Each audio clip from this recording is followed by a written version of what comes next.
আসসালামু আলাইকুম ওয়া রাহমাতুল্লাহি ওয়া বারাকাতুহু। আলহামদুলিল্লাহি রাব্বিল আলামিন, আসসালাতু ওয়াসসালামু আলা সাইয়্যিদিল মুরসালিন ওয়া আলা আলিহি ওয়া আসহাবিহি আজমাইন। আউযু বিল্লাহি মিনাশ শাইতানির রাজীম। বিসমিল্লাহির রহমানির রহিম। মিল্লাতা আবিকুম ইব্রাহিম ওয়া সাম্মাকুমুল মুসলিমিন।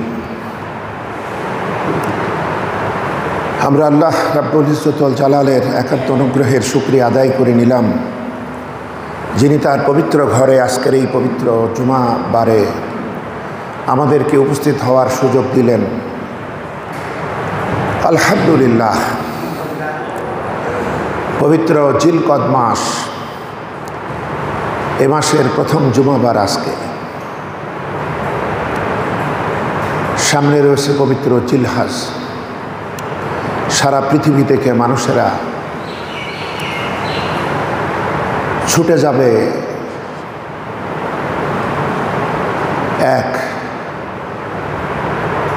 একক রব্বুল আলমিনের প্রেমের টানে তার পবিত্র ঘরের দিকে, যেটাকে বলে হজ। এর মানে জিয়ারতের সংকল্প করা। আল্লাহর পবিত্র ঘর দেখার উদ্দেশ্যে এখানে যেসব ফিহি আয়াতুম বাইয়িনাহ, আল্লাহর সুস্পষ্ট নিদর্শন রয়েছে, এগুলো দেখবার জন্য যে প্রেমের সফর, এটি হচ্ছে পবিত্র হজ।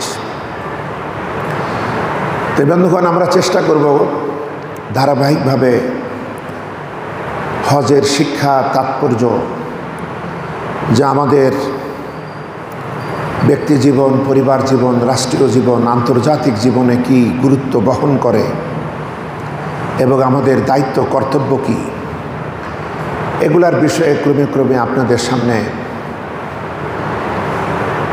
বিভিন্ন জুমায় কথাগুলি তুলে ধরব ইনশাআল্লাহ। আপনারা দোয়া করুন আল্লাহ সুবহানাহু ওয়া তাআলা যেন হক আদায় করে কথাগুলি রাখবার তৌফিক দেন। আমিন। আজকে আসুন আমাদের মুসলিম মিল্লাতের পিতার সঙ্গে পরিচয় হই। আমরা পবিত্র হজে যাব, যেতে চাই। যারাই যেতে চান, যাদের দিলে এই বাসনা আছে, আমরা দোয়া করে নেই আল্লাহ সুবহানাহু ওয়া তাআলা তাদের এই নেক বাসনাকে যেন কবুল করেন। এ বাসনার অধিকারী আমরা যারা, আমাদেরকে তার পবিত্র ঘর জিয়ারত না করিয়ে যেন আল্লাহ আমাদেরকে না মারেন, আমরা বলি আমিন। বন্ধুগণ, হজ বুঝতে হলে প্রথমত যার স্মৃতি নিয়ে এত বিষয়, তিনি হচ্ছেন এই মাজলুম উম্মার পিতা, মুসলিম মিল্লাতের পিতা ইব্রাহিম আলাইহিস সালাম। এজন্যে আমরা কারা, আমাদের বাপটাকে চেনা দরকার সবার আগে। আমরা কার সন্তান, কার উত্তরাধিকার আমরা বহন করি, পবিত্র হজ কার থেকে এলো, এইভাবে তার জীবন কি, তার আমল কি, তার মিশন কি, এগুলো বুঝতে না পারলে হজ হয়ে যায় রোবটিক হজ। সবাই মিলে কিছু লক্ষ্যহারা, বলছে সংসার সমরাঙ্গনে সমস্থির লক্ষ্য চাই, লক্ষ্যবিহীন জীবন তরণী কুল নাহি কভু পায়। আমাদের লক্ষ্যচ্যুত হওয়া যাবে না, সব কিছুর লক্ষ্য রয়েছে।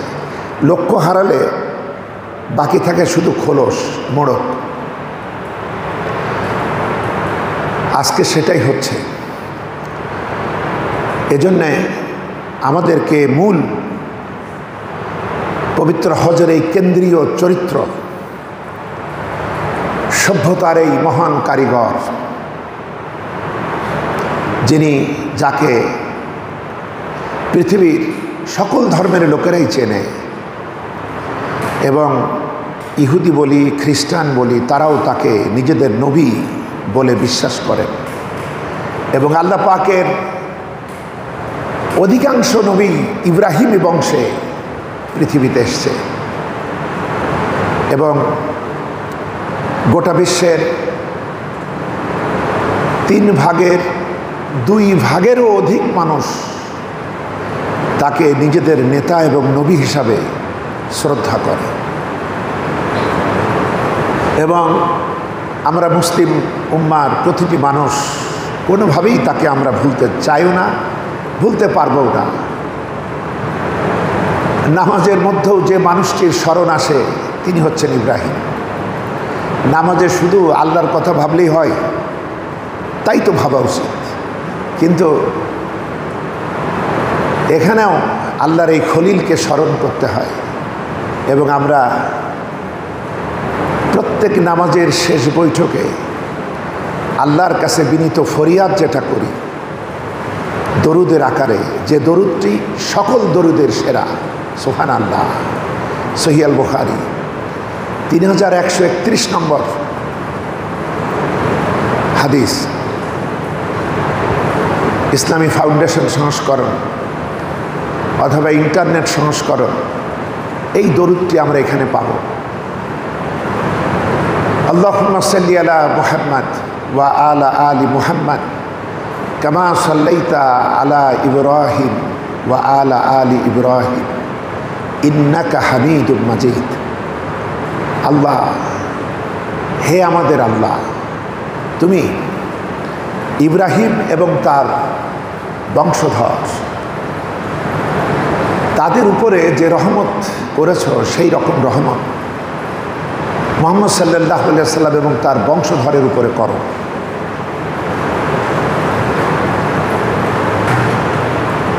নিশ্চয়ই তুমি প্রশংসিত এবং মহিমান্বিত। আল্লাহুম্মা বারিক আলা মুহাম্মাদ ওয়া আলা আলি মুহাম্মাদ কামা বারাকতা আলা ইব্রাহিম ওয়া আলা আলি ইব্রাহিম ইন্নাকা হামিদুম মাজিদ। এবং হে আল্লাহ, তুমি সেরকমের বারাকা মুহাম্মদ সাল্লাল্লাহু আলাইহি ওয়াসাল্লাম এবং তার বংশধারার উপরে দাও যে রকমটি ইব্রাহিম এবং তার বংশের উপরে দিছিলা। নিশ্চয়ই তুমি নিজের থেকেই প্রশংসিত এবং মহিমান্বিত। দেখুন, আমরা চাই কোনটা? রাসূল এবং তার বংশধর। এই বংশধর মানে শুধু ঔরসজাত বংশধর নয়, এটা হলো আদর্শিক বংশধর, এর সাথে জড়িয়ে থাকে। গত জুমায় সূরা বাকারার 124 নম্বর আয়াত থেকে আলোচনা করছিলাম, যেখানে আল্লাহ পাক বলছেন, আমি ইব্রাহিমকে কয়েকটি কথা অথবা কয়েকটি বিষয়ে পরীক্ষা নিলাম, এরপরে ঘোষণা দিলাম, ইন্নী জাইলুকা লিন্নাসি ইমামা, আমি তোমাকে বিশ্ববাসীর নেতা বানালাম। ইব্রাহিম আলাইহিস সালাম তখন বলছেন যে ওয়া মিন যুররিয়াতি, আমার বংশধরদেরকেও নেতা বানাবা তো? এই নেতৃত্ব আমার বংশধারায়ও থাকবে তো? তখন আল্লাহ পাক বলছেন, না, আমার এই ওয়াদা জালিমদের ব্যাপারে প্রযোজ্য হবে না। যারা সীমা লঙ্ঘন করেছে আমার এই বিধিবিধান থেকে, যারা বিচ্যুত হয়েছে এই তোমার আদর্শ থেকে, এদের উপরে এই নেতৃত্বের আমানত তাদের উপরে হবে না। সুতরাং নবীদের বংশধারা মানে আদর্শিক বংশধারা। এটা তার রক্ত সম্পর্কের মধ্যে যারা তার অনুসরণ করবে তারাও, আবার রক্ত সম্পর্কের বাইরে যারা তার আদর্শের অনুসরণ করে তারাও এর মধ্যে শামিল। তা আমরা আল্লাহ পাকের কাছে কোন ধরনের রহমত চাই? আমাদের মহানবীর জন্য এবং আমাদের জন্য, এই উম্মার জন্য যে রকমটি রহমত ইব্রাহিম এবং তার অনুসারীদের উপরে করা হয়েছে। আর কীরকম বারাকা চাই? যে বারাকা ইব্রাহিম এবং তার বংশধারা, তার আদর্শিক অনুসারীদের উপরে করা হয়েছে। আচ্ছা বন্ধুগণ, চাইলেই হলো। এই যে কদিন আগে ফেসবুকে দেখলাম বসিরুল ভাইয়ের ছেলে প্রতিযোগিতায় ভালো রেজাল্ট করেছে, সে তো পুরস্কার পেয়েছে। এখন আমরাও যদি চেষ্টা না করে আমার সন্তানদের জন্য ওই পুরস্কারটা চাই, তাহলে কেমন হয় বন্ধুগণ? এর জন্য ইব্রাহিমী মিশন কি, তার ত্যাগ তিতিক্ষা কি, তার আদর্শ কি, তিনি কোন বিজয়ের গান গেয়েছেন, তার দীর্ঘ সংগ্রামী জীবন, তার এই বিষয়গুলো আমাদের জানতে হবে, বুঝতে হবে। এবং এটাই হলো মডেল রহমত, এটাই মডেল বারাকা, যে জন্যে এই উম্মাত কিয়ামত পর্যন্ত মানে ওইটা একটা প্যাকেজে পরিণত হয়েছে। ইব্রাহিম এবং তার বংশধারা এটা একেবারে সেটেলড হয়েছে, স্থায়ী হয়ে গিয়েছে। এবার বলছে ওইটা আমার নবীর উপরে দাও, আমাদের উপরে দাও, তার বংশধারা, তার আদর্শিক বংশধারার উপরে দাও। বন্ধুগণ, যে জন্য আমরা বলি না পুরস্কারটা তো ছেলের হাতের মোয়া না, এটার জন্য যোগ্যতা অর্জন করতে হবে। এটা আমাদের বোঝার জন্য পবিত্র হজে দৌড়ালেই হবে না। সবার হজে কি কবুল হয় বন্ধুগণ? হজ যেন আমাদের অর্থের অপচয়ে পরিণত না হয়, আমাদের জীবনের জন্য বিশাল প্রতারিত হওয়া না হয়। এজন্য জেনে বুঝে হজে যেতে হবে। এবং হজই হলো সর্বশ্রেষ্ঠ ইবাদত, সমস্ত ইবাদত এর ভিতরে কেন্দ্রীভূত। সুতরাং এটা একটা বিশাল দায়িত্বের নাম, কর্তব্যের নাম, বিরাট একটা আমানতের নাম। যে জন্যে আপনারা একটু মেহেরবানি করে মন দিয়ে শুনবেন, যথাসময়ে আসবেন। যারা বাস্তব কারণে মিস করেন তারা ইউটিউব থেকে শুনে নেবেন। এবং আমার কোনো কথাই যদি বুঝতে বা মানতে অসুবিধা হয়, আমাকে পরবর্তী জুমায় অথবা মাঝখানে টেলিফোনে হোক, যেভাবেই হোক আমার কাছে প্রশ্ন করবেন। আমি চাই ইসলামের এই পঞ্চম স্তম্ভ এবং খুবই গুরুত্বপূর্ণ স্তম্ভ, যার ভিতরে সালাত শামিল, যার ভিতরে পবিত্র কালেমার দাবি শামিল, যার ভিতরে সিয়াম রোজাও শামিল, যার ভিতরে জিকির আজগার থেকে শুরু করে কি নাই এখানে সবই শামিল, বিশাল অর্থের কুরবানি এখানে শামিল। এই বিষয়টা আসুন আমরা একটু নিরপেক্ষতার সাথে যাচ করি, বুঝতে চেষ্টা করি। বন্ধুগণ, আমি যে আয়াতে কারিমা দিয়ে শুরু করেছি এটা হচ্ছে সূরাতুল হজ, কোরআনে কারিমের 22 নম্বর সূরা, এবং সর্বশেষ আয়াতের কিছু অংশ তেলাওয়াত করেছি। মিল্লাতা আবিকুম ইব্রাহিম, ইব্রাহিম হচ্ছে তোমাদের মিল্লাতের পিতা।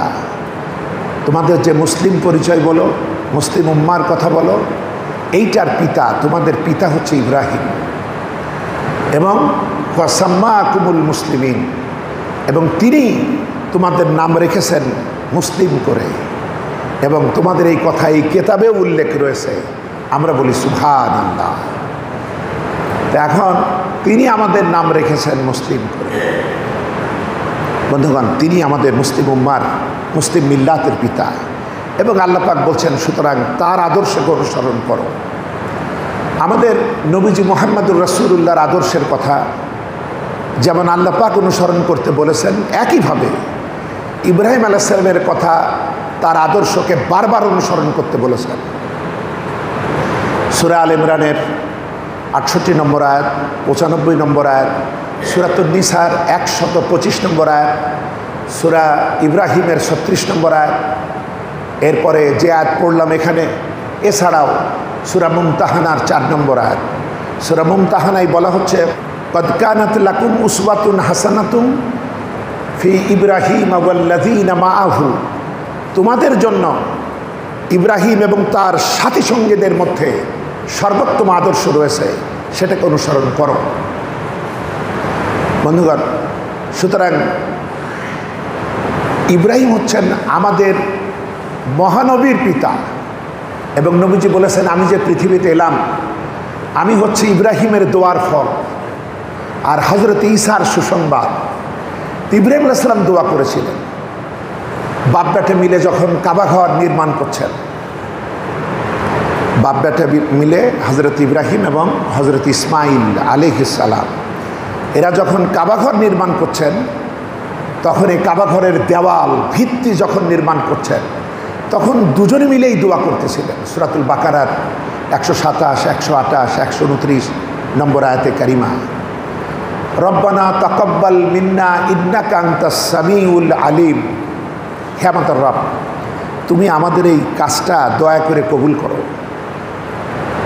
আমরা দোয়া করি, কাজ না করেই করি, আর এরা কাজ করছে এবং পৃথিবীর শ্রেষ্ঠতম গৃহের নির্মাণের কাজ করছেন, কিন্তু কোনো অহংকার নেই। আমরাও যদি আমাদের মসজিদ খুব সুন্দর হয়, আমরা অন্যদেরকে কেউ কেউ, সবাই না, কেউ কেউ কটাক্ষ করে, কেউ কেউ ভাব দেখায় যে আমরা এত কিছু করেছি। আর গোটা বিশ্বের সেন্ট্রাল মসজিদ, যেটা ডাইরেক্ট আল্লাহ পাকের ঘর, সেই গৃহ নির্মাণ করছেন এই দুজন ছাড়া কেউ নেই।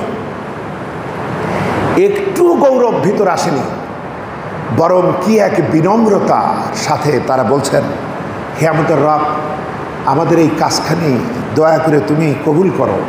রব্বানা ওয়াজআলনা মুসলিমাইনি লাকা ওয়া মিন যুররিয়াতি উম্মাতাম মুসলিমাতাল লাক ওয়ারিনা মানাসিকানা ওয়া তুব আলাইনা ইন্নাকা আনতাত তাওয়াবুর রাহিম। এবং আমাদের থেকে তুমি আমাদেরকে মুসলিম বানাও, এবং আমাদের থেকে একটা মুসলিম উম্মাহ, এরকম একটা বংশধর তুমি বানিয়ে দাও। আর তোমার ইবাদত কিভাবে করলে তুমি খুশি হও সেই নিয়মটা আমাদের শেখাও। হে আল্লাহ, তুমি তো তওবা গ্রহণকারী, তুমি তো ক্ষমাশীল।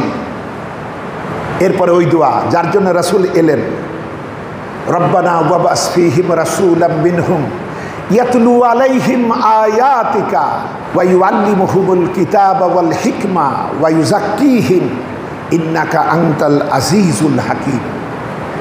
এবং তুমি এই জাতির মধ্য থেকে এদের মাঝে এমন এক রাসূল প্রেরণ করো, যিনি তোমার কেতাব তেলাওয়াত করে এদেরকে শোনাবেন, যিনি এদেরকে এই কেতাবের জ্ঞান শিক্ষা দিবেন এবং এই কেতাব প্রচার এবং প্রতিষ্ঠার হিকমা দিবেন এবং এদের নৈতিকতাকে পরিশুদ্ধ করবেন।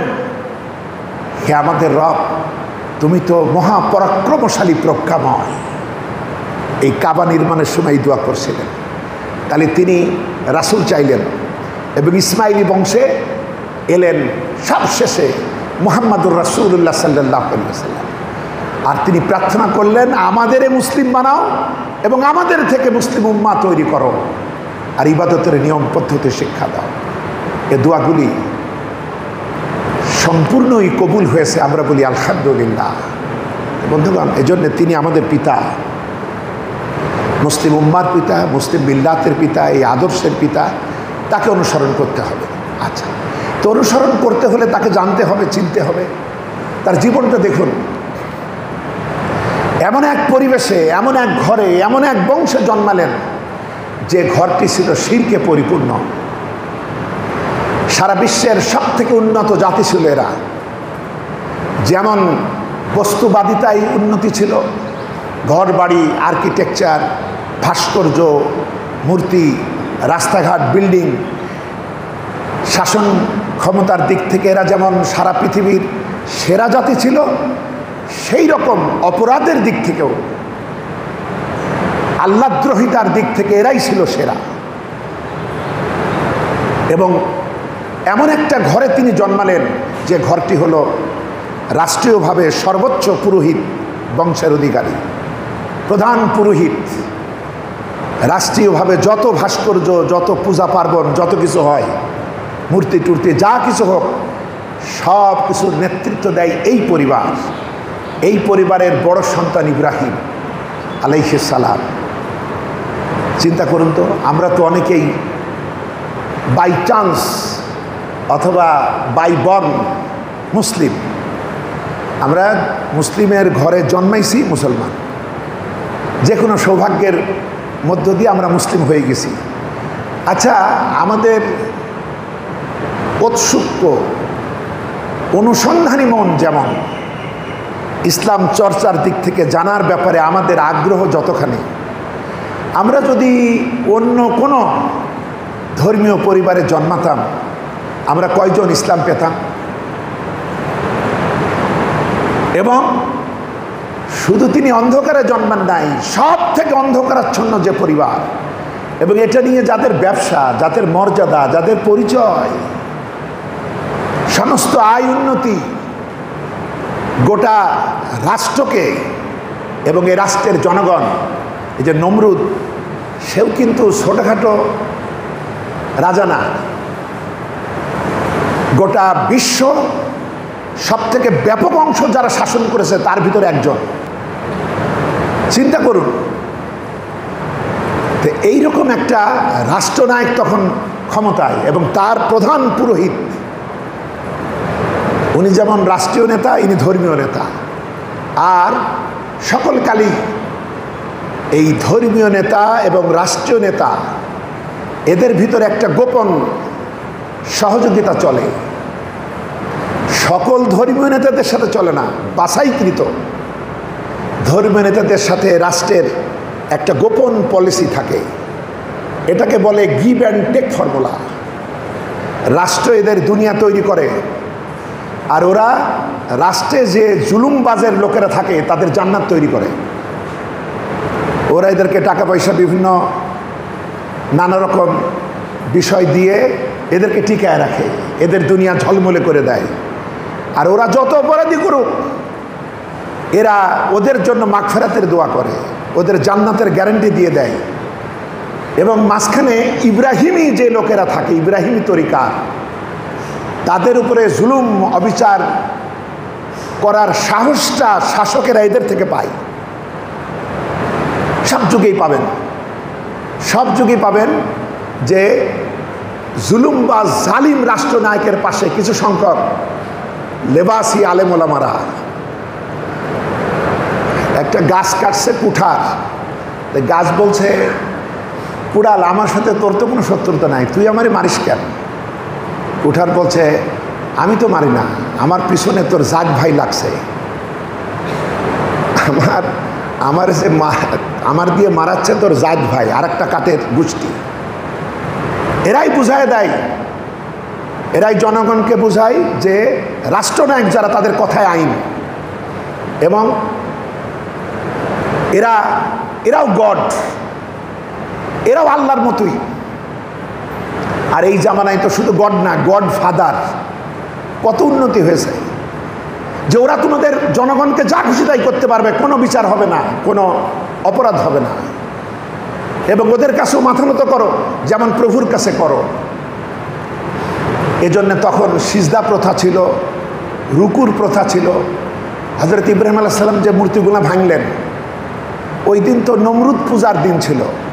এরা শুধু মূর্তি এবং তারকা, সূর্য, চন্দ্রই পূজা করতো না, তারা রাজাকেও পূজা করত। কারণ এই শারীরিক মানসিক শিক্ষা তো দেওয়া হয়েছে এ সবার উপরে। এই রাজা, এরা হলো আসলে আল্লাহর বংশধর, দেবতার বংশধর। এরা যা কিছু তাই করতে পারে, এদের সেবা করলেই হয়ে যাবে, এদের কোনো দোষ ধরা যাবে না, এর আইনের ঊর্ধ্বে।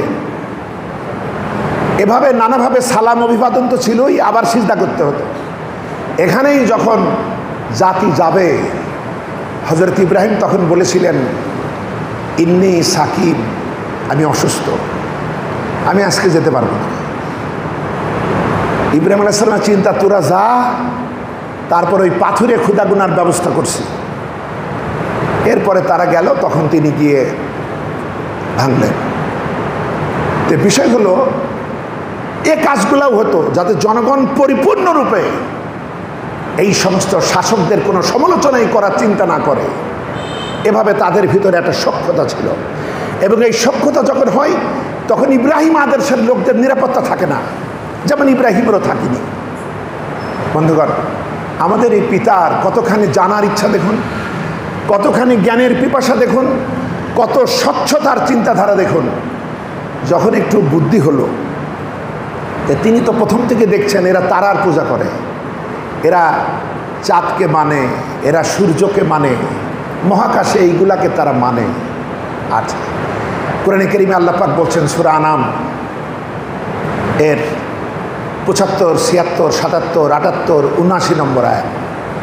আল্লাহ পাক বলছেন, আমি আমার এই আসমান ও জমিনের সাম্রাজ্য ব্যবস্থা ইব্রাহিমকে দেখালাম যাতে তার বিশ্বাসটা পরিপূর্ণ হয়, তার ঈমান ইয়াকিন যেন পূর্ণ হয়। সে তাকালো আকাশের দিকে। ফালাম্মা জান্না আলাইহিল লাইলু রাআ কাওকাবা ক্বালা হাযা রাব্বি। যখন অন্ধকার ছেয়ে এলো এবং এর ভিতর থেকে উজ্জ্বল তারকা, যে তারকার এরা পূজা করত, হযরত ইব্রাহিম আলাইহিস সালাম যখন দেখলেন, তখন ইব্রাহিম আলাইহিস সালাম বললেন, আরে এই তো আমার রব। কিছুক্ষণ পর দেখলেন ওই তারার আর উজ্জ্বলতা নাই চাঁদের সামনে।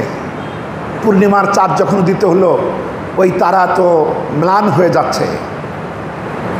তখন তিনি বলছেন, ফালাম্মা আফালা ক্বালা লা উহিব্বুল আফিলিন। যে জিনিস নিষ্প্রভ হয়, ডুবে যায়, ম্লান হয়, অস্তমিত হয়, ওই সব কি আর আমার প্রভু হতে পারে? তিনি অস্বীকার করলেন। তার গবেষণা চলছে।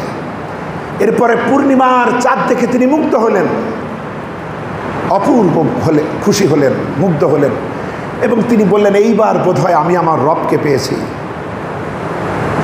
ফালাম্মা রাআল কামারা বাযিগান ক্বালা হাযা রাব্বি। তিনি যখন কামার চাঁদ দেখলেন, তখন বলছেন, এটাই আমার রব। এরপরে যখন চন্দ্র ক্ষয়ে যাচ্ছে এবং প্রখর সূর্যের আলোকে চাঁদ হারিয়ে গেল, তখন তিনি হতাশ হলেন যে না, এ কেমন দুর্বল রব, এত দুর্বল কেউ হয় নাকি? তখন তিনি বলছেন, ফালাম্মা আফালা ক্বালা লা ইল্লাম ইয়াহদিনি রব্বি লা আকুনান্না মিনাত দাল্লিন। হে আমার রব, আমার প্রকৃত রব যদি আমাকে পথ না দেখান, তাহলে তো আমি বিভ্রান্ত হয়ে পড়ব। এগুলো তো রব হতে পারে না। প্রচণ্ড একটা বেদনার্ত অবস্থা তার মনের ভিতরে, একটা চটপট অবস্থা। এই অবস্থায় তিনি যখন প্রখর সূর্যকে দেখলেন, তখন তিনি বলছেন, ফালাম্মা রাআশ শামসা বাযিগাতান ক্বালা হাযা রাব্বি হাযা আকবার। তিনি বলছেন, এইবার এটাই আমার রব এবং এটা সব থেকে বড় রব, কারণ এর সামনে তারাও নাই, এর সামনে চাঁদও নাই। এরপরে দেখলেন, হাই হাই, বিকাল হতে না হতেই সন্ধ্যায় সূর্য হারিয়ে গেল। তখন তিনি বলছেন, ফালাম্মা আফালা ক্বালা ইন্নী বারিউম মিম্মা তুশরিকুন। তিনি বলছেন, হে আমার জাতি, আমি তোমাদের সাথে একমত নই। তিনি বুঝে ফেলেছেন এ জাতি যেসব করতেছে, তিনি বলছেন, হে আমার জাতি, আমি তোমাদের সাথে একমত নই। তোমরা যে শিরক করছো, এই মুশরিকি ধারণা থেকে আমি মুক্ত। আপনি চিন্তা করুন তো, কত বড় বিদ্রোহ। একটা ছেলে, সাহসটা কত, কত বড় বিপ্লবী কথা, কত বড় বিদ্রোহ গোটা জাতির মোকাবেলায়, যে আমি তোমাদের সাথে একমত নই। এরপরে ৭৯ নম্বর আয়াতে তিনি এবার ঘোষণা দিচ্ছেন, যেটা আমাদের সবার মুখস্থ, যেটা আমরা জায়নামাজে দাঁড়িয়ে সাধারণত পড়ে থাকি। ইদানিং সহি কথার নামে অনেকে এখন আর এটা পড়ে না, কিন্তু এটা কত বড় বিপ্লবাত্মক কথা। ইন্নী ওয়াজ্জাহতু ওয়াজহিয়া লিল্লাযী ফাতারাস সামাওয়াতি ওয়াল আরদা হানিফা ওয়া মা আনা মিনাল মুশরিকিন। আমি এই সব কিছু থেকে মুখ ফিরালাম তার দিকে, যিনি আকাশ ও জমিন এবং আমাকে সৃষ্টি করেছেন, এবং আমি এই মুশরিকগুলার দলভুক্ত নই। কত বড় বিপ্লবাত্মক কথা, কতখানি কলিজা হলে এই কথা একাই উচ্চারণ করা যায়। বন্ধুগণ, আর আমরা নামাজে শিরক নিয়েই দাঁড়াই, আবার শিরক নিয়েই ফিরে যাই। শিরকের সাথে এক আপসহীন সংগ্রামীর নাম, এক অগ্রনায়কের নাম ইব্রাহিম আলাইহিস সালাম। হজের পরতে পরতে শিরকের বিরুদ্ধে স্লোগান। বন্ধুগণ, তার সারা জীবনের সংগ্রাম ছিল শিরকের বিরুদ্ধে, এবং শিরক যাদের মাধ্যমে প্রতিষ্ঠিত হয়েছে সেই তগুতের বিরুদ্ধে, যারা আল্লাহর রাষ্ট্রীয়ভাবে যারা সীমালঙ্ঘন করেছে। আপনি সূরা বাকারা পড়ুন, 258 নম্বর আয়াত। আল্লাহ পাক আমাদের নবীকে বলছেন, আলাম তারা ইলাল্লাযী হাজ্জা ইব্রাহিমা ফি রাব্বিহি আন আতাহুল্লাহুল মুলক। তুমি কি তারে দেখছো? আমাদের নবীকে আল্লাহ বলছেন, তুমি কি তারে দেখছো যে ইব্রাহিমের সাথে তার রবের ব্যাপারে তর্ক করছিল, ঝগড়া করছিল, এই কারণে আমি তাকে রাষ্ট্রীয় ক্ষমতা দিছি। অর্থাৎ নমরুদের সাথে ইব্রাহিমের ডায়ালগ, নমরুদের সাথে ইব্রাহিমের ঝগড়া। আল্লাহ পাক 258 নম্বর আয়াত সূরাতুল বাকারায়, খুব বড় আয়াত। আল্লাহ বলছেন, তুমি কি তারে দেখছো যে ইব্রাহিমের সাথে তার রবের ব্যাপারে ঝগড়া করেছে? তাই জন্য করেছে যে আমি তাকে রাষ্ট্রীয় পাওয়ার দিছি। ঝগড়াটা কেমন? ইব্রাহিম আলাইহিস সালাম তো নমরুদকে রব মানবে না, তিনি মেনেছেন আসল রবকে। নমরুদ জানতে চাচ্ছে, ইব্রাহিম তোমার রব কি, তোমার রব কে? ইব্রাহিম আলাইহিস সালাম পরিচয় দিচ্ছেন, আমার রব জীবিতকে মৃত করতে পারেন, আবার মৃতকে জিন্দা করতে পারেন। তখন নমরুদ বলছে, এটা তো আমিও পারি। তুমি কেমনে পারো? ও আসামিদের মধ্যে দুটি লোককে ধরে এনে একটাকে মেরে ফেললো, আর একটাকে ছেড়ে দিল। বলছে, এই যে একজনকে জীবিত রাখলাম, আর একজনকে মেরে ফেললাম। ইব্রাহিম আলাইহিস সালাম বুঝলেন ও তার আমার কথার অপব্যাখ্যা করছে। তাই তিনি বলছেন, শোনো নমরুদ, আমার আল্লাহ হলেন তিনি যিনি পূর্ব দিগন্ত থেকে সূর্যকে উদিত করেন আর পশ্চিম দিগন্তে সূর্যকে অস্তমিত করেন। তুমি এর উল্টাটা করো তো। এবার আল্লাহ বলছেন, ফা বুহিতাল্লাযী কাফার। এই কথার জবাবে কাফের হতভম্ব হয়ে গেল, তার মুখে আর কোনো জবাব মিলল না। সুবহানাল্লাহ। তো বন্ধুগণ, সারা জীবন সংগ্রামী জীবন। একদিকে তিনি শিরকের বিরুদ্ধে নিরলস সংগ্রামী, আবার তিনি তগতের বিরুদ্ধে বিদ্রোহী। এই দুটো গুণ আমাদেরকে আয়ত্ত করতে হবে। আমরা অনেকেই তগতের দালাল, তগতের পোষ্য। কুরআনে কারীমে সূরাতুন নাহাল এর 36 নম্বর আয়াত আল্লাহ পাক বলছেন, ওয়ালাকাদ বাসনা ফি কুল্লি উম্মাতির রাসূলা। আমি সমস্ত জাতির মধ্যে আমি রাসূল পাঠাইছি, এবং এদের প্রত্যেকের কথা ছিল ওয়ানি ইবুদুল্লাহ ওয়াস্তানিবুত তাগুত। কেবলমাত্র আল্লাহর ইবাদত করো আর তগুতকে বর্জন করো। এটা সমস্ত নবীদের কথা। আমরা ইবাদত করছি তগুতের সাথে নিয়ে, মরা বিড়ালটারে সাথে নিয়েই কুয়ায় পানি খায়। বন্ধুগণ, তগুত হলো এই নমরুদ, এই ফেরাউন, যারা নিজেরাও আল্লাহর আইন লঙ্ঘন করে, আবার এদের কারণে গোটা জাতি লঙ্ঘন করতে বাধ্য হয়। সীমা লঙ্ঘনকারী শক্তি, এরা হচ্ছে তগুত। তো সমস্ত নবীদের একটাই কথা ছিল, আল্লাহর দাসত্ব করো, গোলামি করো, আর তগুতকে বর্জন করো। হযরত ইব্রাহিম আলাইহিস সালাম আমাদের পিতা, আমাদের মুসলিম উম্মাহ, মুসলিম মিল্লাতের পিতা। তার মিশন, গুরুত্বপূর্ণ মিশন। তিনি শিরকের উৎখাতের জন্য সারা জীবন তার লড়াই, এবং তার আপোষহীন সংগ্রাম তগুতের বিরুদ্ধে। এই বিষয়টুকু আমরা জানি। ক্রমে ক্রমে আরও আলোচনা আপনাদের সামনে রাখা হবে। আমি একটু শোনায় দেই, কুরআনে কারীমের 19টি সূরার মধ্যে আপনারা ইব্রাহিম আলাইহিস সালামের কাহিনী পাবেন। গালগপ্প, কিস্সা কাহিনী বাদ দিতে হবে। পবিত্র কোরআন এবং সহিহ সুন্নাহ থেকে আমাদেরকে জানতে হবে এই কাহিনী। আমি সূরাগুলির নাম বলি, সূরাতুল বাকারা, সূরা আল ইমরান, সূরাতুন নিসা, সূরা আনাম,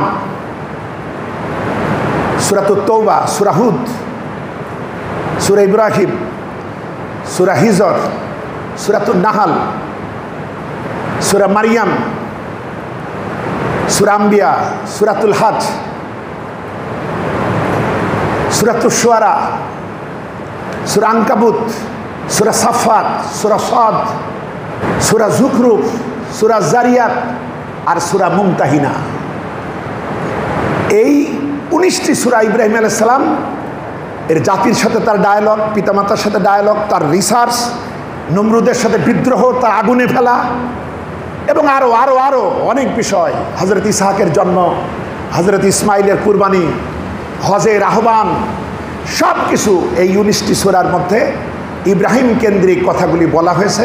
আমি ক্রমে ক্রমে আপনাদের সামনে তুলে ধরার চেষ্টা করব। আল্লাহ পাক আমাদেরকে সেই কথাগুলি থেকে আমাদের সহি বুঝ যেন দান করেন, আমরা বলি আমিন। আসসালামু আলাইকুম ওয়া রাহমাতুল্লাহি ওয়া বারাকাতুহু।